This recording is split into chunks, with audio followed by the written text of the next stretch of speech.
మొట్టమొదటిగా మేము చెప్పుకున్నది ఏంటంటే మీ ఎవరి మీద చేయి పడకూడదు అనేది మేము చెప్పుకున్నాం. అదే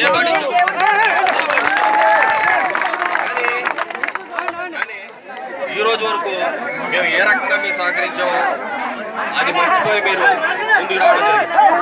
సరే, ఎందుకు వచ్చారు అనేది ఒకసారి మీరు ఒకసారి సైలెంట్గా ఉంటే నేను ఒక్క నిమిషం నేను వినాలమ్మా.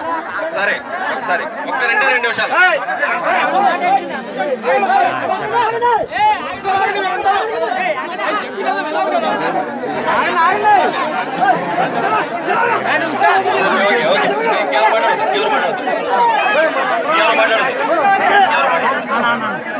ఎవరు మాట్లాడదు వినండి ఒకసారి.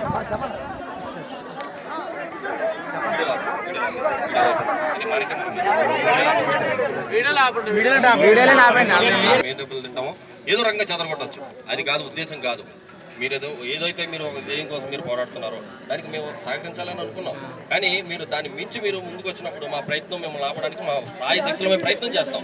మేము గవర్నమెంట్ తరఫున కాబట్టి, ఉద్యోగస్తులు కాబట్టి, మా యూనిఫామ్ డ్రెస్సుల్లో మీరందరూ ఉన్నా, మీ అన్నయ్యల తమ్ముళ్ళు, మీ అక్కలు, మీ తండ్రులు మీరు ఉన్నా సరే అదే పని చేస్తారు. అంతకుమించి ఏ పని చేయరు. మేము చేసే డ్యూటీయే మీ వాళ్ళు కూడా చేస్తారు. మీ వాళ్ళు చాలా మంది డిపార్ట్మెంట్లో ఉంటారు.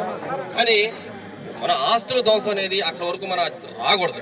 ఏదైనా సరే, ఏ ఉద్యమైనా సరే ఎక్కువ రోజులు మన యొక్క ఉద్యమాన్ని తీసుకెళ్లాలంటే శాంతియుతంగా తీసుకెళ్ళాలి. ఒక 4 రోజులు లేట్ అవుద్దేమో, శాంతియుతంగా తీసుకెళ్ళాలి అంతే తప్ప ఒకేసారిగా మనం వైలెన్స్ చేసేసి మనం ఏదో సాధిద్దాం అనుకుంటే మీరు రోడ్డు మీద రావడానికి కూడా అవకాశం లేని పరిస్థితులు ఏర్పడతాయి. మనందరం ఇప్పుడిప్పుడే చదువుకుంటున్నారు. బీటెక్లు, ఎంటెక్లు, బీఈడీలు, ఎంఎస్సీలు, రకరకాల డిగ్రీలు చదువుతూ ఉన్నారు. మాకన్నా ఎక్కువ చదువులు చదివిన వాళ్ళు చాలా మంది ఉన్నారు మీ పిల్లలు. కానీ వాళ్ళందరినీ మనం కేసులో పెట్టి అలాంటి పోలీస్ స్టేషన్ చుట్టూ, కోర్టు చుట్టూ అలా పరిస్థితి రాకూడదు.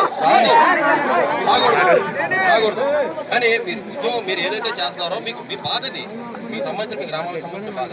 ఆ బాధ తీర్చుకోవడానికి మీరు శాంతియుతంగా తెలియజేయండి. ఫస్ట్ రోజే మిమ్మల్ని కావాలంటే అక్కడ టెంట్ అయిద్దని గొడవ పెట్టొచ్చు నేను, కానీ అలా గొడవ పెట్టలేదు కదా. ఆ రోజు ఈ రోజు వరకు సహకరించాం. కానీ మేము చెప్పినప్పుడు మీరు మమ్మల్ని కనీసం లెక్క చేయకుండా మీరు ఇక్కడ వరకు వచ్చారు. సరే, దారిలోనే ఆగుతారేమో అనుకున్నాం, ఎక్కడి వరకు ఆగుతారేమో అనుకున్నాం. కానీ మీరు శృతి మించి మీరు అవతలకి వెళ్ళి ఏదైనా చేస్తే ఏమవుద్ది? కేసులు అవుతాయి, గొడవలు అవుతాయి, అన్నీ అవుతాయి. దానికి పరిష్కారం అది కాదు. పెద్దలు ఉన్నారు, బయట నుంచి వచ్చారు, నాయకులు ఉన్నారు, జిల్లా నాయకులు, రాష్ట్ర నాయకులు అందరూ ఉన్నారు. శాంతియుతంగా చేయాలి. అన్ని పార్టీలు బాబు లేట్ ఇప్పుడు ఏ బాబు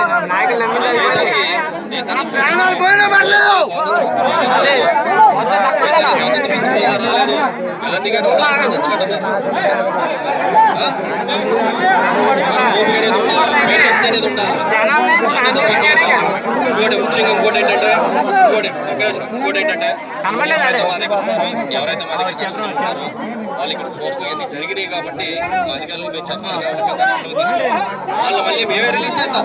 మా దగ్గర పెట్టుకుని వాళ్ళని ఏమీ చేయలేము, మాకు ఉపయోగం కూడా లేదు. మేము వాళ్ళందరూ రిలీజ్ చేసే బాధ్యత మాది అంతే తప్ప ఇది వచ్చారు కదా.